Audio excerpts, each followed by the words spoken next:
पिलाने आम आज पढ़ा शतकड़ा लाभ और क्षति है कि। अच्छा लाभ के हुए कौन एक्चुअली मनकर ये झीटा गोटे साइकेल ये साइकेलटा मनकर जो साइकेलटा यहाँ मनकर ये झीर साइकेलटा ये साइकेलटा किणी कि तो गोटे पैसा दे कि ना जहाँ भी हो जिते टंका हो कि तो गोटे पैसा दे किणला ये कौन करना ये जो झीटा ये साइकेल को कौन करना ये बिकिब ये बिकुची क्या एपटे ये पिलाटी ठिया ये पिला को बिकिब ये साइकेल है ये साइकेलटा बर्तमान ये बिकला देदेला ये पिला कौन कर ये पिला बर्तमान बदले पैसा दब एबे ये पिलाटी कौन कर पैसा दब देला पैसा है कि। अच्छा ये है कौन ये झीटा फास्ट साइकेल किणी साइकेल किणला कि पैसा दे कि पुणी से साइकेल को ये पिला को बिकिला कि पैसा नेला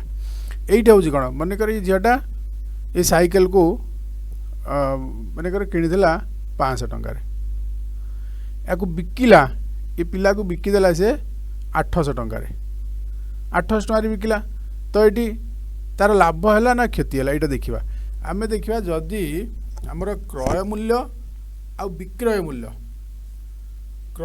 विक्रय मूल्य मध्य फरक जदि आसला प्लस रे आसला तो लाभ माइनस रे आसिले क्षति एति हूँ कथा ये कौन कर साइकेल को 500 टंकार किणी 800 टंकार बिकिला नहीं कि 800 टंकार बिकिला माने एटी विक्रय मूल्य फेराण क्रय मूल्य करदेले ये केते बाहला ना आमर 300 टंका तो ये 300 होगला कौन ये प्लस रे आसी तो यहाँ तार लाभ हो जदि से साइकेल को 500 टंकार किणी मनकर 200 टंकार बिकी था 200 टंकार बिकी था तो विक्रय मूल्य फेराण क्रय मूल्य से केते हम माइनस करदे 300 ये 300 कौन माइनस रे माइनस 300 तो ये कौन है तार ना ये तार लॉस है तो सब आम देखा लाभ बा क्षति जो आम बाहर करवा लाभ बा क्षति जो बाहर करवा सब विक्रय मूल्य माइनस क्रय मूल्य जदि विक्रय मूल्य माइनस क्रय मूल्य रिजल्टा जदि पॉजिटिव आसिला तो सेठी लाभ होई जदि ये नेगेटिव आसिला तो ये क्षति पे गोटे प्रश्न देखा ये जदि राम बाबू गोटे कंप्यूटर को 20,000 टंकार किणी 22,000 टंकार बिकती तेबे तांकर केते शतकड़ा लाभ बा क्षति हम ये राम बाबू किणी केते टंकार 20,000 टंकार किणले बिकिले केते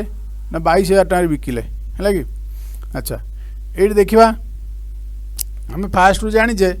आम जो लाभ बा क्षति बाहर करवा सब आम कौन करुचे ना विक्रय मूल्य फेराण क्रय मूल्य ये विक्रय मूल्य केते 22,000 क्रय मूल्य 20,000 तो ये फेराण हो गले आसला ना 2,000 टका ये 2,000 टका प्लस रे आसी तो प्लस रे आसी माने लाभ हो नुह कि ये लाभ है। अच्छा ये लाभ तो हो गला 2,000 टका यहाँ देखा केते शतकड़ा लाभ सी पुणी पचारि कि केते शतकड़ा लाभ नुह कि। अच्छा केते शतकड़ा लाभ केमती बाहर ना ये जो लाभटा क्रय मूल्य उपर ही बाहर क्रय मूल्य अच्छी केते 20,000 तो लाभ विभक्तक क्रय मूल्य गुणन 100 ये आम 0 0 कैंसल करदे ये 0 कैंसल हो गला 2 तो हो गला 10 शतकड़ा ये लाभ तो ऑप्शन बी है ऑप्शन बी है ठीक। ये आउ गोटे प्रश्न देखा राहुल गोटे फुटबॉल को 800 टंकार किणी केते टंकार बिकिले तार 15 शतकड़ा लाभ हो ये प्लान देती क्रय मूल्य दे 800 टंकार किणाला लाभ कौन कौन से ना 15 शतकड़ा तार लाभ हम बर्तमान बॉल रेट अच्छी के ना 800 माने किणा मूल्यटा 800 टंका सी ताकू लाभ चाहूँ के ना 15 शतकड़ा लाभ चाहूँ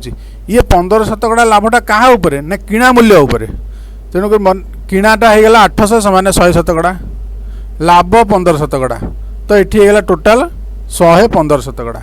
तो ये 115 शतकड़ा क्या बाहर ना 800 टंका उपरे तो 115 विभक्तक 100 गुणन 800 ये 0 0 कैनसल होगा तो ये यहाँ को आम गुणन करदे गुणन कले के 8 5 40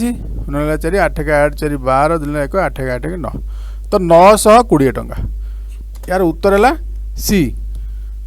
जदि से फुटबॉल को राहुल 920 टंकार बिके तेरे तार 15 शतकड़ा लाभ हे बुझेगा हाँ पे ये आउ गोटे प्रश्न देती विकास गोटे कांथ घंटा को 450 टंकार बिकबारू तार 10 शतकड़ा क्षति है तेबे से केते टंकार बिकिले तार 10 शतकड़ा लाभ हे एठी कौन देला 450 टंकार बिकिला बिकबारू 10 शतकड़ा क्षति हो जाए बुझा चेष्टा कर 10 शतकड़ा क्षति होती कि सी चाहूँ मु कौन कले मोर 10 शतकड़ा लाभ है तो ये से 450 टका बिकिला 450 टकर बिकबार तार 10 शतकड़ा क्षति होती मैंने किणा मूल्य ठार 10 शतकड़ा कमी जाइए तो बिकिला के शतकड़े तो 90 शतकड़े किणा मूल्य ठार 90 शतकड़े तो 90 शतकड़ा होगा से 450 तो क्षति होती ताले केते टंका ताले किणा मूल्य केते होइथिबो ना किणा मूल्य 100 शतकड़ा कहीं किणी से 100 शतकड़ा देकरी बिकला बेलू 90 शतकड़ा बिकबार तार 10 शतकड़ा लॉस है तो ये बाहर कर दिया 100 शतकड़ा केते फास्ट 100 विभक्तक 90 गुणन 450 ये 0 0 कैनसल होगा 9 5 45 तो 500 है कि ताले से कौन 10 शतकड़ा लाभ 10 शतकड़ा लाभ हो माने या उपरे यही किणा मूल्य उपर 10 शतकड़ा तो 110 विभक्तक 100 गुणन 500 तो 0 0 कटिगला तो होगा के ना 550 टंका तो 550 टंकार बिकिले तार 10 शतकड़ा लाभ हो तो ऑप्शन है बी है उत्तर।